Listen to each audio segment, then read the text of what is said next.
Welcome to your cozy corner of calm. Here, you'll find gentle stories and the soothing sound of rain, created to help you unwind, ease your thoughts, and drift peacefully into sleep. If this space brings you comfort, consider subscribing so you'll always have a quiet place to return to. Now, make yourself comfortable, close your eyes, and let tonight's story carry you gently into rest. When William Marchmill had finished his inquiries for lodgings at the well-known watering place of Solensea in Upper Wessex, he returned to the hotel to find his wife. She, with the children, had rambled along the shore, and Marchmill followed in the direction indicated by the military-looking hall porter. "By Jove, how far you've gone!" "I am quite out of breath," Marchmill said, rather impatiently, when he came up with his wife, who was reading as she walked, her 3 children being considerably further ahead with the nurse. Mrs. Marchmill started out of the reverie into which the book had thrown her. "Yes," she said, "you've been such a long time. I was tired of staying in that dreary hotel. But I am sorry if you have wanted me. Well, I have had trouble to suit myself. When you see the airy and comfortable rooms heard of, you find they are stuffy and uncomfortable. Will you come and see if what I've fixed on will do? There is not much room, I am afraid, but I can light on nothing better. The town is rather full." The pair left the children and nurse to continue their ramble and went back together. In an age well-balanced, in personal appearance fairly matched, and in domestic requirements conformable, in temper this couple differed, though even here they did not often clash, he being equable, if not lymphatic, and she decidedly nervous. Sanguine, it was to their tastes and fancies, those smallest, greatest particulars, that no common denominator could be applied. Marchmill considered his wife's likes and inclinations somewhat silly. She considered his sordid and material. The husband's business was that of a gunmaker in a thriving city northwards, and his soul was in that business always. The lady was best characterized by that superannuated phrase of elegance, of votary of the muse. An impressionable, palpitating creature was Ella, shrinking humanely from detailed knowledge of her husband's trade, whenever she reflected that everything he manufactured had for its purpose the destruction of life. She could only recover her equanimity by assuring herself that some, at least, of his weapons were sooner or later used for the extermination of horrid vermin and animals, almost as cruel to their inferiors in species as human beings were to theirs. She had never antecedently regarded this occupation of his as any objection to having him for a husband. Indeed, the necessity of getting life leased at all cost, a cardinal virtue which all good mothers teach, kept her from thinking of it at all, till she had closed with William, had passed the honeymoon, and reached the reflecting stage. Then, like a person who has stumbled upon some object in the dark, she wondered what she had got, mentally walked round it, estimated it, whether it were rare or common, contained gold, silver, or lead, were a clog or a pedestal, everything to her or nothing. She came to some vague conclusions, and since then had kept her heart alive by pitying her proprietor's obtuseness and want of refinement, pitying herself, and letting off her delicate and ethereal emotions in imaginative occupations, daydreams, and night sighs which perhaps would not much have disturbed William if he had known of them. All too due, her figure was small, elegant, and slight in build, tripping, or rather bounding, in movement. She was dark-eyed, and had that marvelously bright and liquid sparkle in each pupil which characterizes persons of Ella's cast of soul, and is too often a cause of heartache to the possessor's male friends, ultimately, sometimes to herself. Her husband was a tall, long-featured man, with a brown beard. He had a pondering regard, and was, it must be added, usually kind and tolerant to her. He spoke in squarely shaped sentences, and was supremely satisfied with the condition of sublunary things which made weapons a necessity.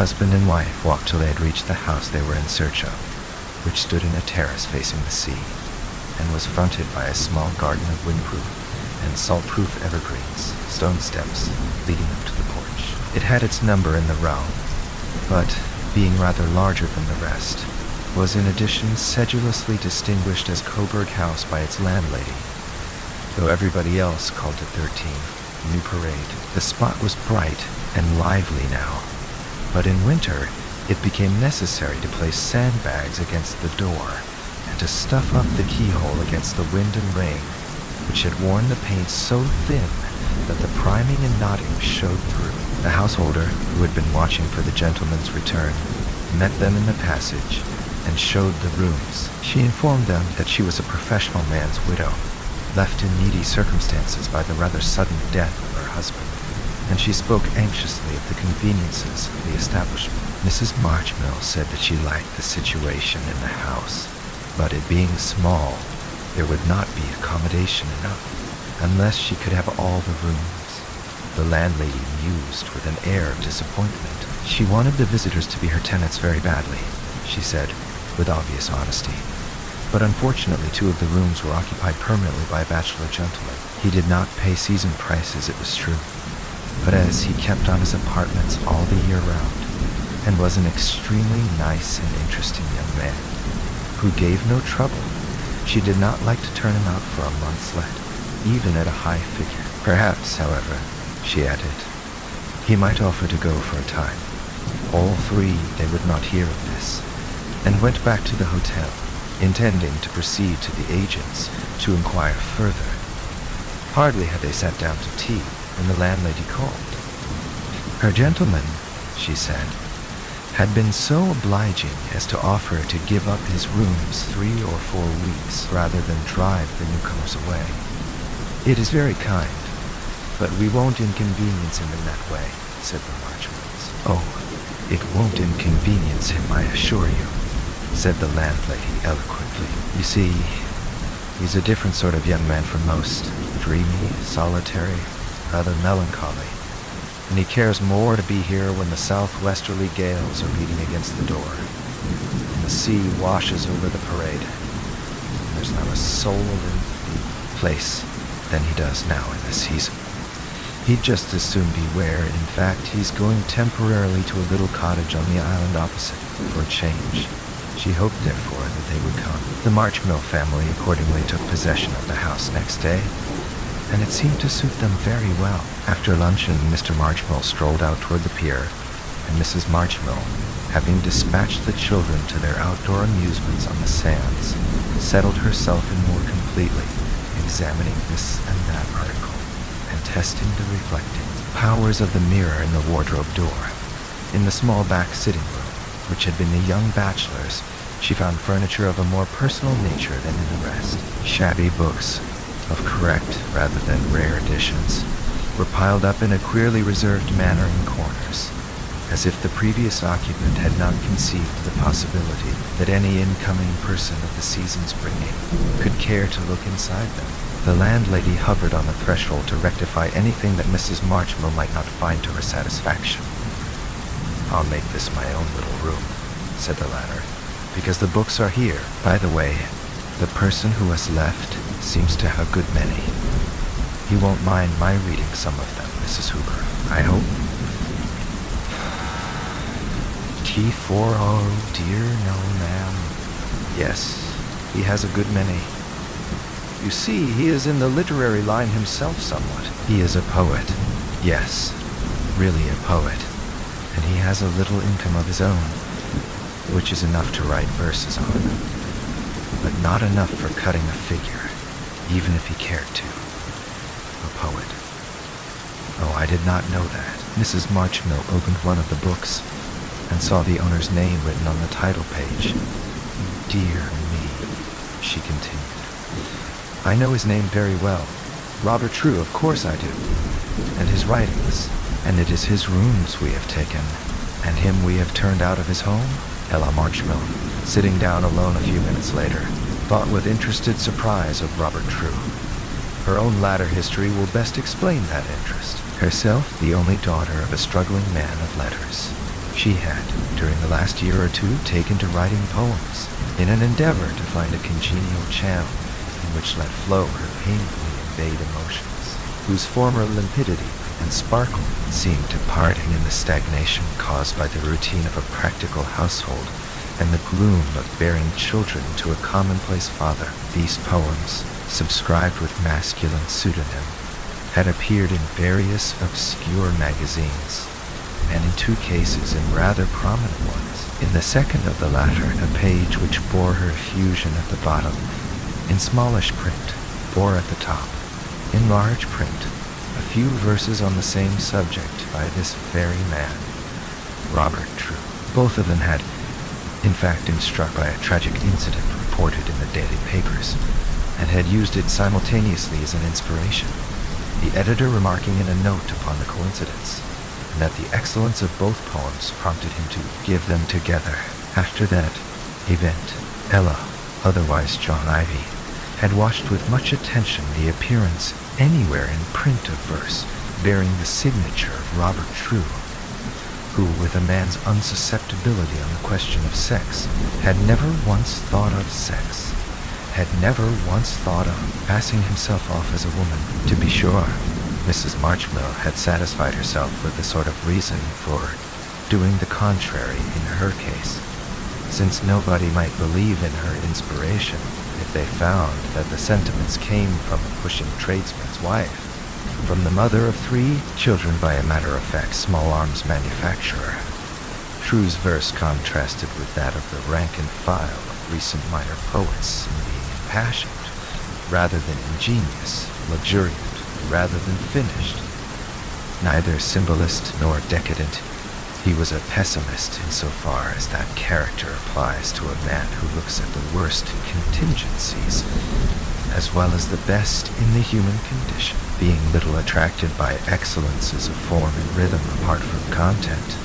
He sometimes, when feeling outran his artistic speed, perpetrated sonnets in the loosely rhymed Elizabethan fashion, which every right-minded reviewer said he ought not to have done.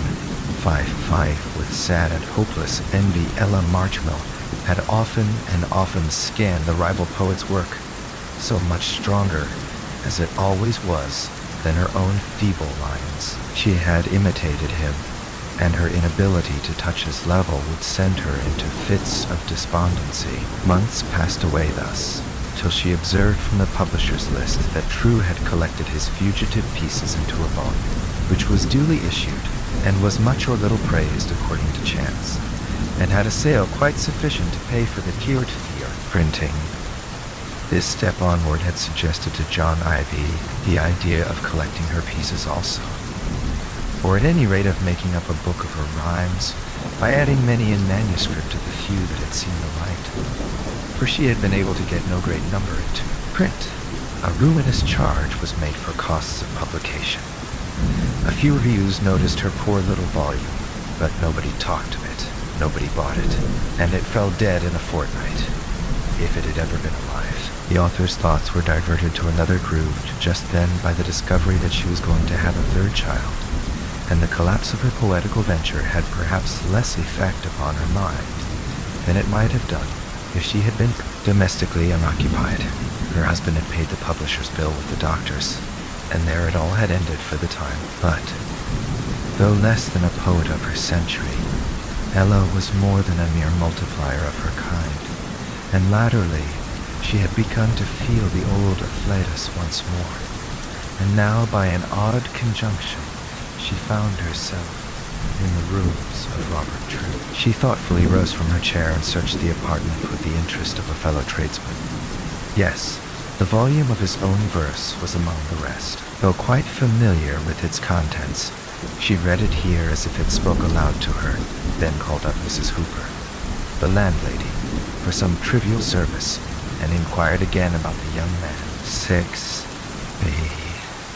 and well, I'm sure you'd be interested in him, ma'am, if you could see him. Only he's so shy that I don't suppose you will. Mrs. Hooper seemed nothing loth to minister to her tenant's curiosity about her predecessor. Lived here long? Yes, nearly 2 years. He keeps on his rooms even when he's not here. The soft air of this place suits his chest, and he likes to be able to come back at any time. He is mostly writing or reading, and doesn't see many people though. For the matter of that, he is such a good, kind young fellow that folks would only be too glad to be friendly with him if they knew him. You don't meet kind-hearted people every day. Ah, he's kind-hearted and good. Yes, he'll oblige me in anything if I ask him. Mr. True, I say to him sometimes, you are rather out of spirits. Well, I am, Mrs. Hooper, he'll say, though I don't know how you should find it out. Why not take a little change? I ask. Then in a day or two he'll say that he will take a trip to Paris, or Norway, or somewhere. And I assure you he comes back all the better for it. Ah, indeed. His is a sensitive nature, no doubt. Yes. Still, he's odd in some things. Once when he had finished a poem of his composition late at night, he walked up and down the room rehearsing it. And the floors being so thin, Jerry built houses, you know, though I say it myself. He kept me awake up above him till I wished him further. But we get on very well. This was but the beginning of a series of conversations about the rising poet as the days went on. On one of these occasions, Mrs. Hooper drew Ella's attention to what she had not noticed before, minute scribblings in pencil on the wallpaper behind the curtains at the head of the bed.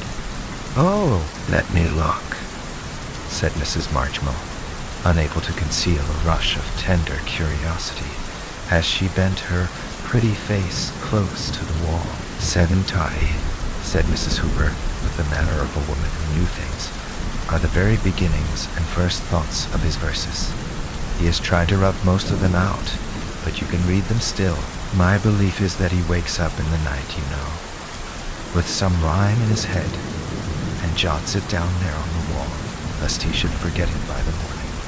Some of these very lines you see here, I have seen afterwards in print in the magazines. Some are newer.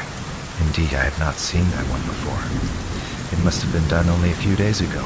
Oh yes," Ella Marchville flushed without knowing why, and suddenly wished her companion would go away, now that the information was imparted. An indescribable consciousness of personal interest rather than literary made her anxious to read the inscription alone, and she accordingly waited till she could do so, with a sense that a great store of emotion would be enjoyed in the act. Perhaps because the sea was choppy outside the island, Ella's husband found it much pleasanter to go sailing and steaming about without his wife, who was a bad sailor, than with her.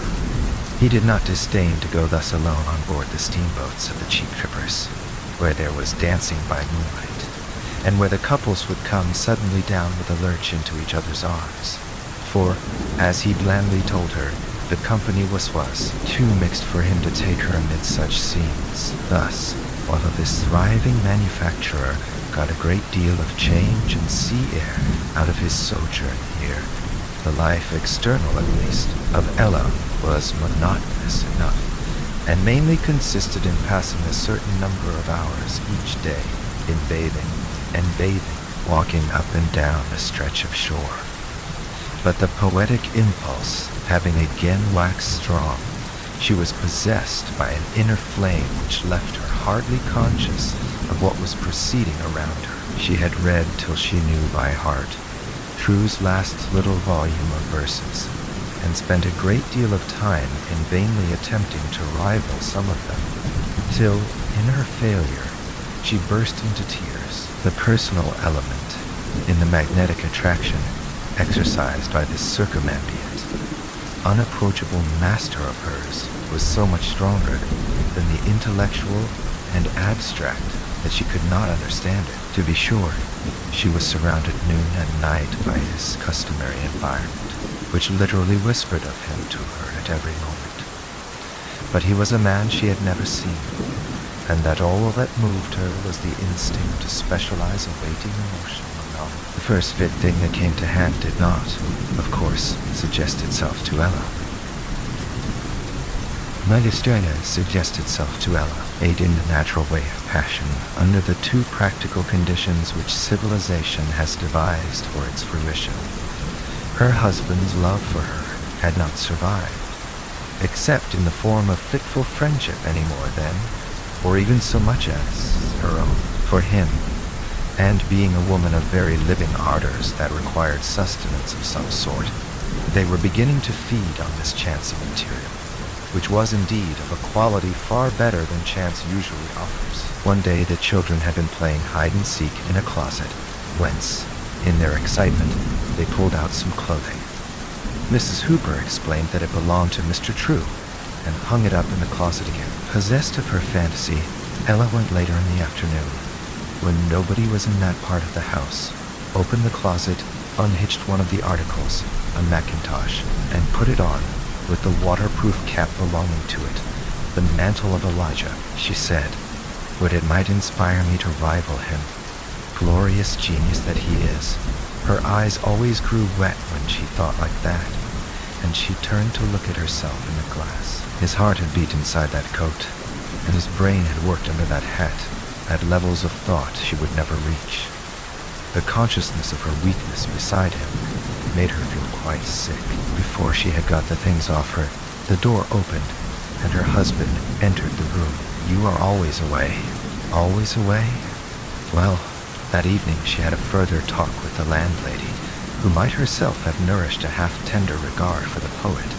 So ready was she to discourse ardently about him. "You are interested in Mr. True, I know, ma'am," she said, "and he has just sent to say that he is going to call tomorrow afternoon to look up some books of his that he wants, if I'll be in, and he may select them from your room.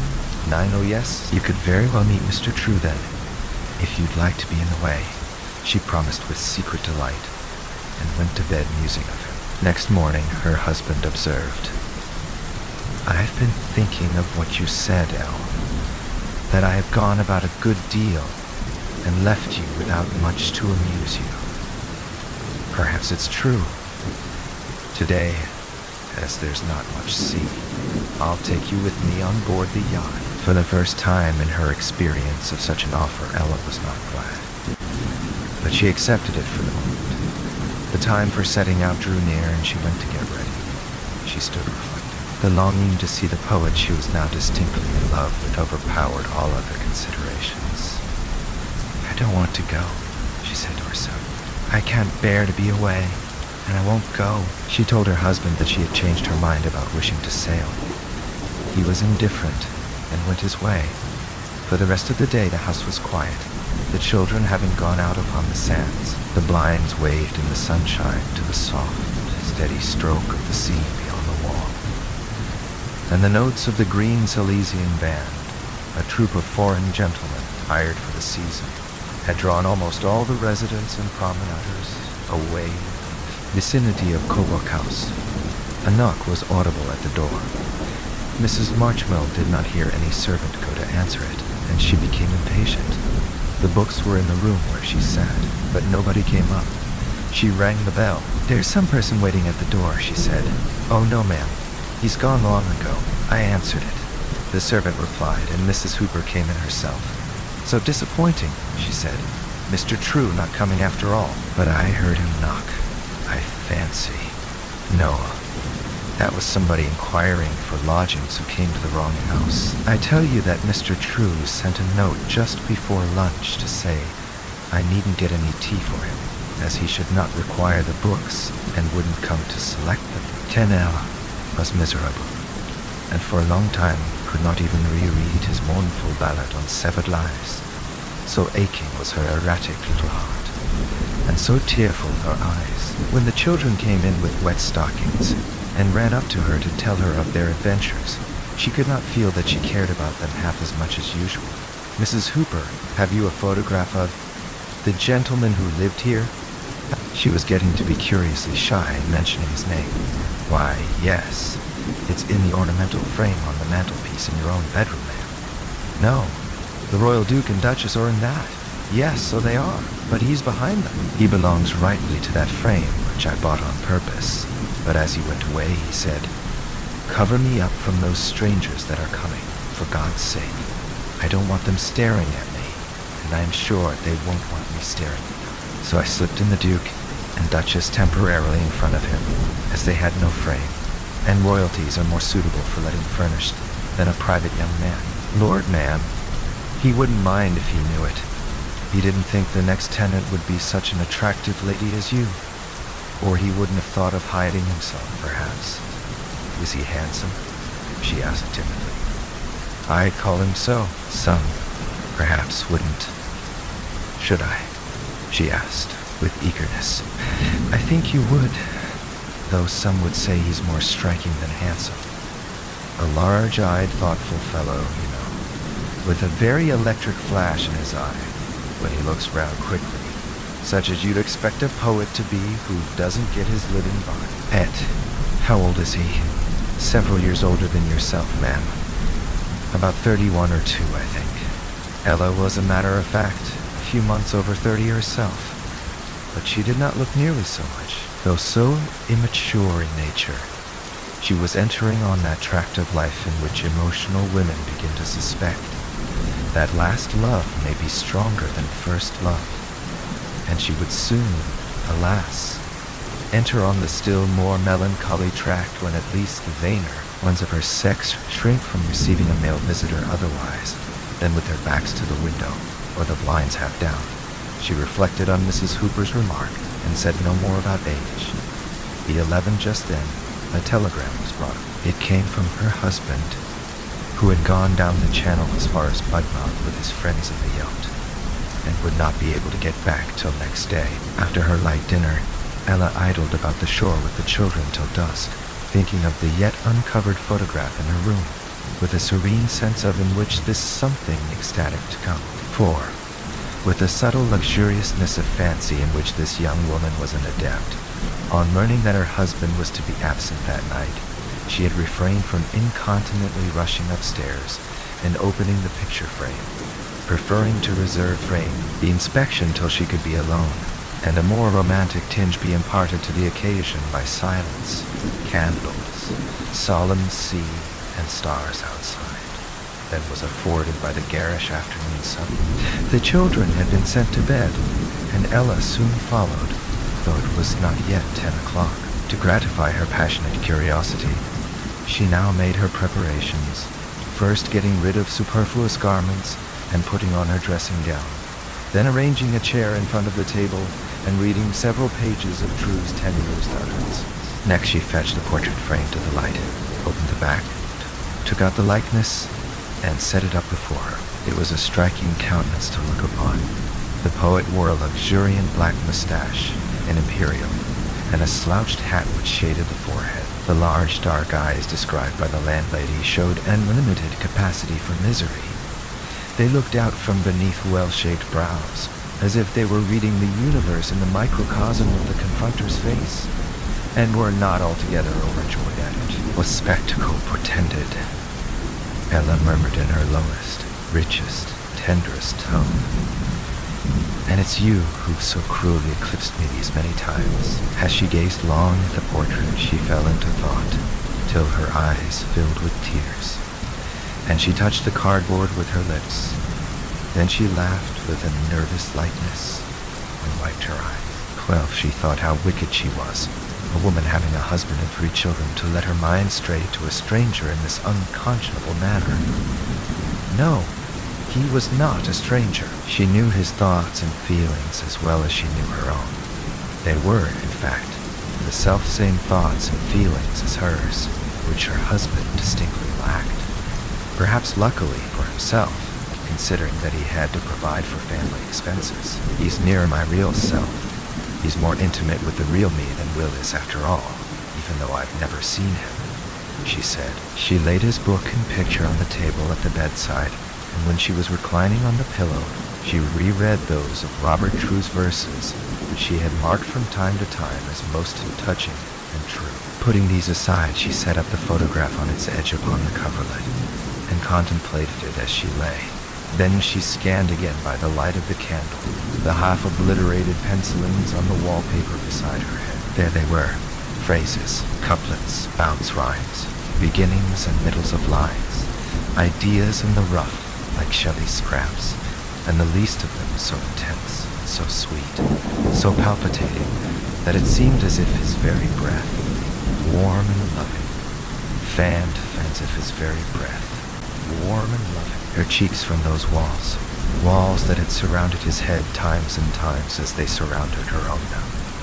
He must often have put up his hand so with the pencil in it. Yes, the writing was sideways, as it would be if executed by one who extended his arm thus. These inscribed shapes of the poet's world, forms more real than living man, nurslings of immortality, were, no doubt, the thoughts and spirit stridings which had come to him in the dead of night, when he could let himself go, and have no fear about the frost of criticism. No doubt they had often been written up hastily by the light of the moon, the rays of the lamp, and the blue-gray dawn. In full daylight, perhaps never, and now her hair was dragging where his arm had lain when he secured the fugitive fancies. She was sleeping on a poet's lips, immersed in the very essence of him, permeated by his spirit as by an ether. While she was dreaming the minutes away thus, a footstep came upon the stairs, and in a moment she heard her husband's heavy step on the landing immediately without. Old 13L, where are you? What possessed her? She could not have described, but with an instinctive objection to let her husband know what she had been doing, she slipped the photograph under the pillow just as he flung open the door with the air of a man who had dined knocked badly. "Oh, I beg pardon," said William Marchmo. "Have you a headache? I am afraid I have disturbed you." "No, I've not got a headache," said she. "How is it you've come?" "Well, we found we could get back in very good time after all, and I didn't want to make another day of it because of going somewhere else tomorrow. Shall I come down again?" "Oh no, I'm as tired as a dog. I've had a good feed, and I shall turn in straight off. I want to get out at 6 o'clock tomorrow if I can. I shan't disturb you by my getting up. It will be long before you are awake." And he came forward into the room. While her eyes followed his movements, Ella softly pushed the photograph further out of sight. "Sure you're not ill?" he asked, bending over her. "I wanted to be with you tonight." Next morning, Marchmill was called at 6 o'clock, and in waking and yawning, he heard him muttering to himself, "What the deuce is this that's been crackling under me so?" Imagining her asleep, he searched round him and withdrew something. Through her half-opened eyes, she perceived it to be Mr. True. "Well, I'm damned," her husband exclaimed. "What, dear?" said she. "Oh, you are awake? Ha! Ha! What do you mean?" "Some bloke's photograph. A friend of our landlady's, I suppose. I wonder how it came here. Whisked off the mantelpiece by accident, perhaps when they were making the bed. 14. I was looking at it yesterday, and it must have dropped in then. Oh, he's a friend of yours. Bless his picturesque heart." Ella's loyalty to the object of her admiration could not endure to hear him ridiculed. "He's a clever man," she said, with a tremor in her gentle voice which she herself felt to be absurdly uncalled for. "He is a rising poet, the gentleman who occupied 2 of these rooms before we came, though I've never seen him." "How do you know if you've never seen him?" "Mrs. Hooper told me when she showed me the photograph." "Oh, well, I must up and be off. I shall be home rather early. Sorry I can't take you today, dear. Mind the children don't go getting drowned."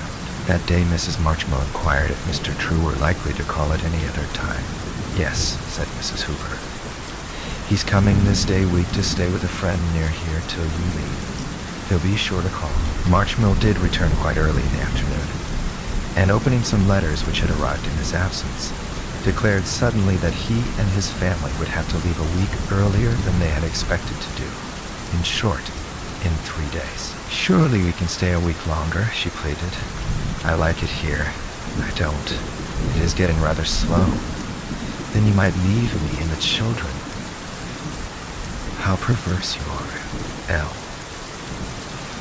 "What's the use? And have to come to fetch you?" "No. We'll all return together, and we'll make out our time in North Wales or Brighton a little later on. Besides, You've 3 days longer yet. It seemed to be her doom not to meet the man for whose rival talent she had a despairing admiration, and to whose person she was now absolutely attached. Yet she determined to make a last effort, and having gathered from her landlady that True was living in a lonely spot, not far from the fashionable town on the island opposite, she crossed over in the packet from the neighboring pier the following afternoon of 15. What a useless journey it was.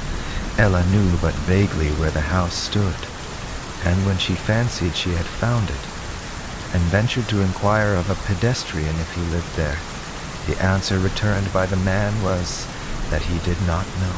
And if he did live there, how could she call upon him? Some women might have the assurance to do it, but she had not. How crazy he would think her. She might have asked him to call upon her perhaps, but she had not the courage for that either. She lingered mournfully about the picturesque seaside eminence, till it was time to return to the town and enter the steamer for recrossing, reaching home for dinner without having been greatly missed. At the last moment, unexpectedly enough, her husband said that he should have no objection to letting her and the children stay on till the end of the week, since she wished to do so if she felt herself able to get home without him. She concealed the pleasure this extension of time gave her, and Marchmill went off the next morning alone. But the week passed, and Truey did not call. On Saturday morning, the remaining members of the Marchmill family departed from the place which had been productive of so much fervor in her. The dreary, dreary train, the sun shining in moted beams upon the hot cushions, the dusty permanent way, the mean rows of wire, these things were her accompaniment, while out of the window the deep blue sea levels disappeared from her gaze, and within her poet's home, heavy-hearted, she tried to read, and wept instead. Mr. Marshmill was in a thriving way of business, and he and his family lived in a large new house, which stood in rather extensive grounds a few miles outside the Midland city, wherein he carried on his trade.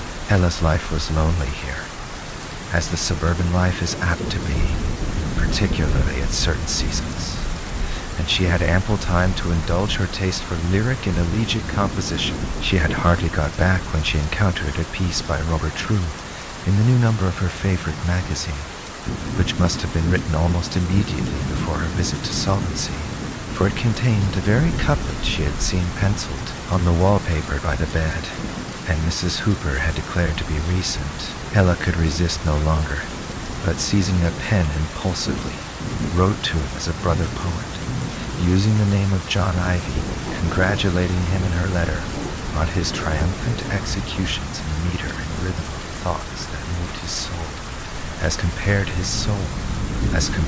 with her own browbeaten efforts in the same pathetic trade. 16. To this address, there came a response in a few days, little as she had dared to hope for it, a civil and brief note, in which the young poet stated that, though he was not well acquainted with Mr. Ivy's verse, he recalled the name as being one he had seen attached to some very promising pieces, that he was glad to gain Mr. Ivy's acquaintance by letter, and should certainly look with much interest for his productions in the future. There must have been something juvenile or timid in her own epistle, as one ostensibly coming from a man, she declared to herself, for True quite adopted the tone of an elder and superior in this reply. But what did it matter? He had replied. He had written to her with his own hand from that very room she knew so well, for he was now back again in his quarters. The correspondence thus begun was continued for 2 months or more, Ella Marchmill sending him from time to time some that she considered to be the best her pieces, which he very kindly accepted, though he did not say he sedulously read them, nor did he send her any of his own in return. Ella would have been more hurt at this than she was, if she had not known that True labored under the impression that she was one of his own sex. Yet the situation was unsatisfactory. A flattering little voice told her that, were he only to see her, matters would be otherwise. No doubt she would have helped on this by making a frank confession of womanhood. To begin with, if something had not appeared, to her delight, to render it unnecessary. A friend of her husband's, the editor of the most important newspaper in their city and county, who was dining with them one day, observed during their conversation about the poet that the editor's, brother, the landscape painter, was a friend of Mr. True's, and that the two men were at that very moment in Wales together. Bottle 17 Toella was slightly acquainted with the editor's brother. The next morning down she sat and wrote, inviting him to stay at her house for a short time on his way back, and to bring with him, if practicable, his companion Mr. True, whose acquaintance she was anxious to make. The answer arrived after some few days. Her correspondent and his friend True would have much satisfaction in accepting her invitation on their way southward, which would be on such and such a day in the following week. Ella was blithe and buoyant. Her scheme had succeeded. Her beloved, though as yet unseen, was coming. Behold, he standeth behind our wall. He looked forth at the windows, showing himself through the lattice, she thought ecstatically. And, lo, the winter is past. The rain is over and gone. The flowers appear on the earth. The time of the singing of birds is come, and the voice of the turtle is heard in our land. But it was necessary to consider the details of lodging and feeding him. This she did most solicitously, and awaited the pregnant day an hour. It was about 5 in the afternoon when she heard a ring at the door and the editor's brother's voice in the hall. Poetess as she was, or as she thought herself, she had not been too sublime that day to dress with infinite trouble in a fashionable room of rich material, having a faint resemblance to the chiton of the Greeks, a style just then in vogue among ladies of an artistic and romantic turn, which had been obtained by Ella of her Bond Street dressmaker when she was last in London. Her visitor entered the drawing room. She looked toward his rear. Nobody else came through the door, where, in the name of the god of love, was Robert True.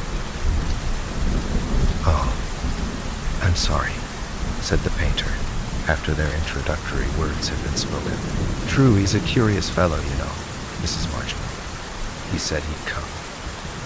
Then he said he couldn't. He's rather dusty. We've been doing a few miles with knapsacks, you know. And he wanted to get on home." 18 He's not coming? He's not. And he asked me to make his apologies. When did you part from him? She asked, her nether lip starting off quivering so much that it was like a tremolo stop opened in her speech. She longed to run away from this dreadful bore and cry her eyes out. Just now, in the turnpike road yonder there. "What? He has actually gone past my gates?" "Yes, when we got to them. Handsome gates they are, too. The finest bit of modern wrought iron work I have seen.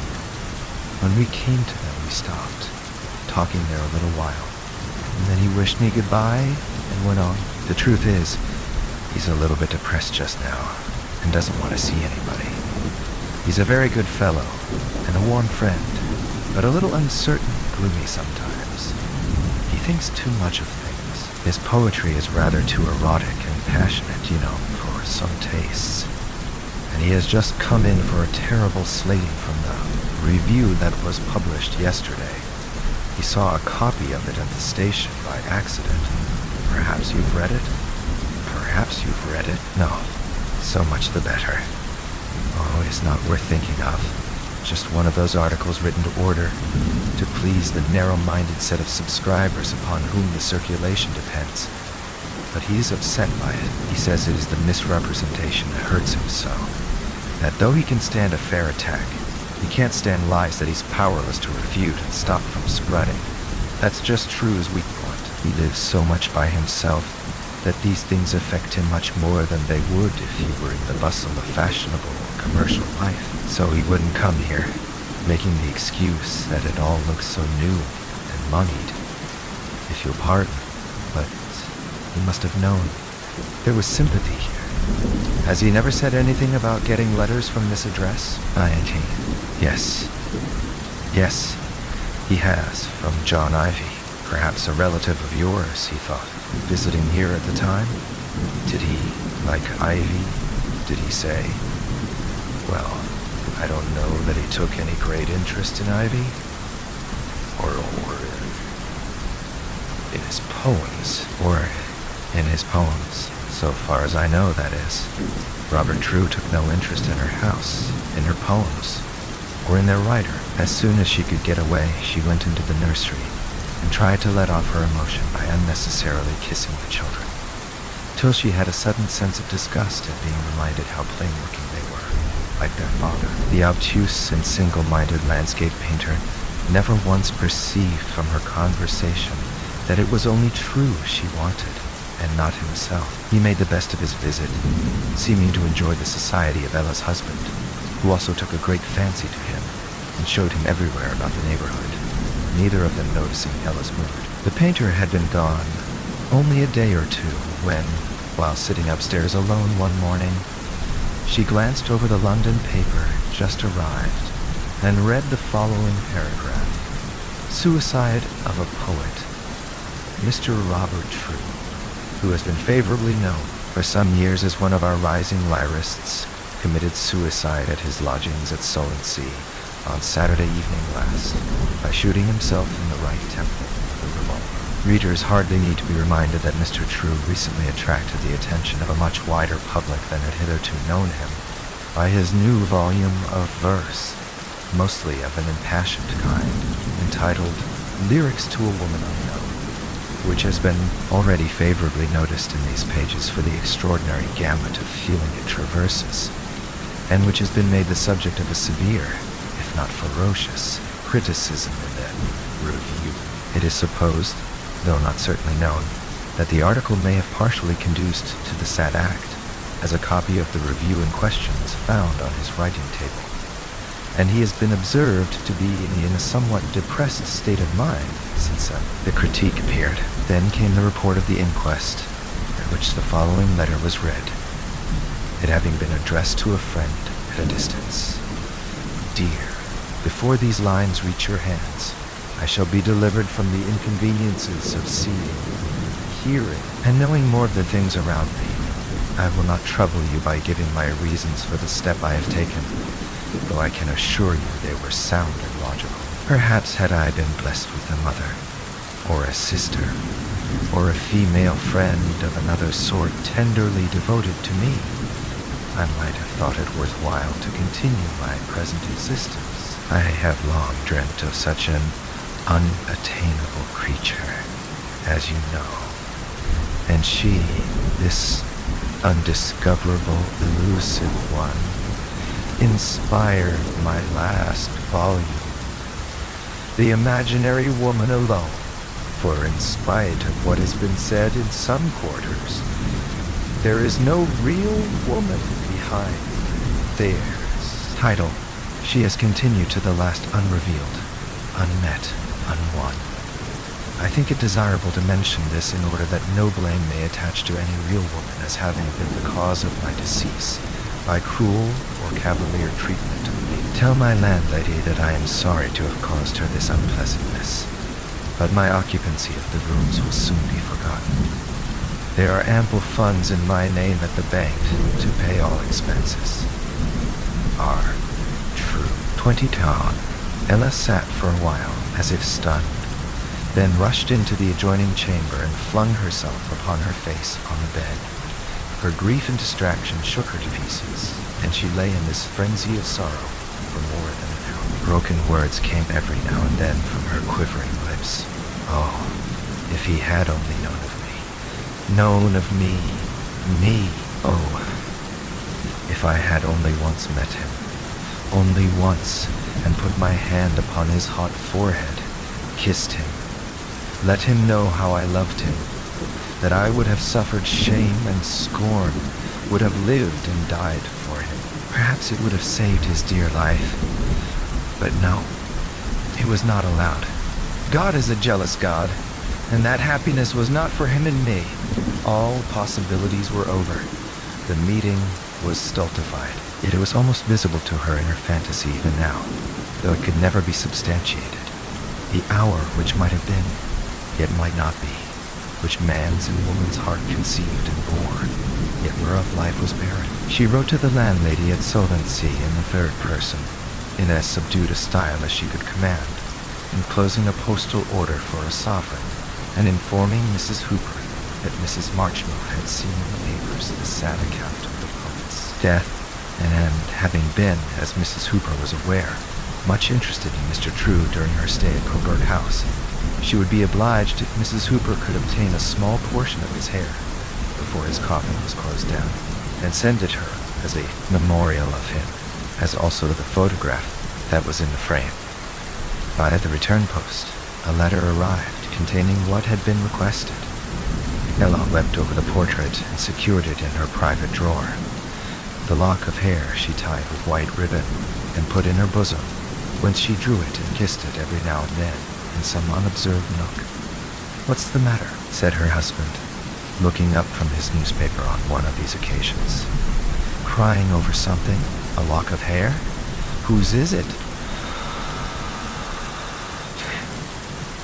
21 was dead, she murmured. "Who?" "I don't want to tell you, Will, just now, unless you insist," she said, a sob hanging heavy in her voice. "Oh, all right. Do you mind my refusing? I will tell you someday. It doesn't matter in the least, of course." He walked away whistling a few bars of no tune in particular. And when he had got down to his factory in the city, the subject came into Marchmill's head again. He, too, was aware that a suicide had taken place recently at the house they had occupied at Solvency, having seen the volume of poems in his wife's hand of late, and heard fragments of the landlady's conversation about True when they were her tenants. He all at once said to himself, "Why, of course, it's he. How the devil did she get to know him? What sly animals women are!" Then he placidly dismissed the matter, and went on with his daily affairs. By this time, Ella at home had come to a determination. Mrs. Hooper, in sending the hair and photograph, had informed her of the day of the funeral, and as the morning and noon wore on an overpowering wish to know where they were laying him, took possession of the sympathetic woman. Caring very little now what her husband or anyone else might think of her eccentricities, she wrote Marchmill a brief note, stating that she was called away for the afternoon and evening, but would return on the following. This she left on his desk, and having given the same information to the servants, went out of the house on foot. When Mr. Marchmill reached home early in the afternoon, the servants looked anxious. The nurse took him privately aside, and hinted that her mistress's sadness during the past few days had been such that she feared she had gone out to drown herself. Marchmill reflected. Upon the whole, he thought that she had not done that. Without saying whither he was bound, he also started off, telling them not to sit up for him. He drove to the railway station and took a ticket for Solvency. 22. It was dark when he reached the place, though he had come by a fast train, and he knew that if his wife had preceded him thither, it could only have been by a slower train, arriving not a great while before his own. The season at Solvency was now past. The parade was gloomy, and the flies were few and cheap.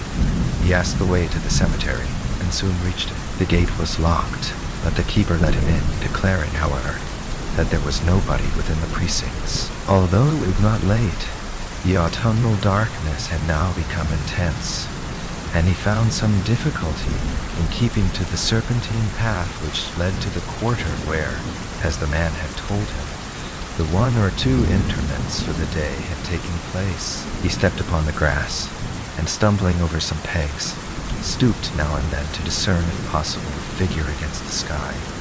He could see none, but lighting on a spot where the soil was trodden, beheld a crouching object beside a newly made grave. She heard him, and sprang up. How silly this is," he said indignantly, running away from home. "I never heard such a thing. Of course I am not jealous of this unfortunate man, but it is too ridiculous that you, a married woman with 3 children and a 4th coming, should go losing your head like this over a dead lover. Do you know you were locked in? You might not have been able to get out all night." She did not answer. "I hope it didn't go far between you and him. For your own sake, Don't insult me, Will.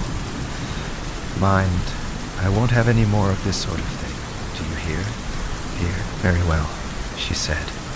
He drew her arm within his own and conducted her out of the cemetery. It was impossible to get back that night, and not wishing to be recognized in their present sorry condition, he took her to a miserable little coffee house close to the station, whence they departed early in the morning, traveling almost without speaking, under the sense that it was one of those dreary situations occurring in married life, which words could not mend, and reaching their own door at noon. 23 months passed, and neither of the twain ever ventured to start a conversation upon this episode. Ella seemed to be only too frequently in a sad and listless mood, which might almost have been called pining. The time was approaching when she would have to undergo the stress of childbirth for a fourth time, and that apparently did not tend to raise her spirits. "I don't think I shall get over it this time," she said one day. Who? What childish foreboding? Why shouldn't it be as well now as ever?" She shook her head. "I feel almost sure I'm going to die, and I should be glad if it were not for Nellie, and Frank, and Tiny, and me. You'll soon find somebody to fill my place," she murmured with a sad smile, "and you'll have a perfect right to. I assure you of that. Elle, you are not thinking still about that." She neither admitted nor denied the charge. "I am not going to get over my illness this time," she reiterated. "Something tells me I shan't." This view of things was rather a bad beginning, as it usually is, and in fact 6 weeks later, in the month of May, she was lying in her room, pulseless and bloodless, with hardly strength enough left to follow up one feeble breath with another, the infant for whose unnecessary life she was slowly parting with her own, being fat and well. Just before her death, she spoke to Marchmill softly. "Will, I want to confess to you the entire circumstances of that. About you-know-what. That time we visited Solensea. I can't tell what possessed me. How I could forget you so, my husband. But I had got into a morbid state. I thought you had been unkind, that you had neglected me, that you weren't up to my intellectual level, while he was, and far above it. I wanted a fuller appreciator, perhaps, rather than another lover." She grew. She could get no further than for very exhaustion, and she went off in sudden collapse a few hours later, without having said anything more to her husband on the subject of Lucy. Her love for the poet, William Marchmill, in truth, like most husbands of several years' standing, was little disturbed by retrospective jealousies, and had not shown the least anxiety to press her for confessions concerning a man dead and gone beyond any power of inconveniencing him more. But when she had been buried a couple of years, it chanced one day that, in turning over some forgotten papers that he wished to destroy before his second wife entered the house, he lighted on a lock of hair in an envelope with a photograph of the deceased poet, a date being written on the back in his late wife's hand. It was that of the time they spent at Solensea. Marchmill looked long and musingly at the hair and portrait, for something struck him. Fetching the little boy who had been the death of his mother, now a noisy toddler, he took him on his knee, held the lock of hair against the child's head, and set up the photograph on the table behind, so that he could closely compare the features, each countenance presented by a known but inexplicable trick of nature. There were undoubtedly strong traces of resemblance to the man Ella had never seen. The dreamy and peculiar expression of the poet's face sat as the transmitted idea upon the child's, and the hair was of all the same hue. "I'm damned if I didn't think so," murmured Marchmill. "Then she did play me false with that fellow at the lodgings. Let me see. The dates. The second week in August. The third week in May. Yes. Get away, you poor little brat. You are nothing to me."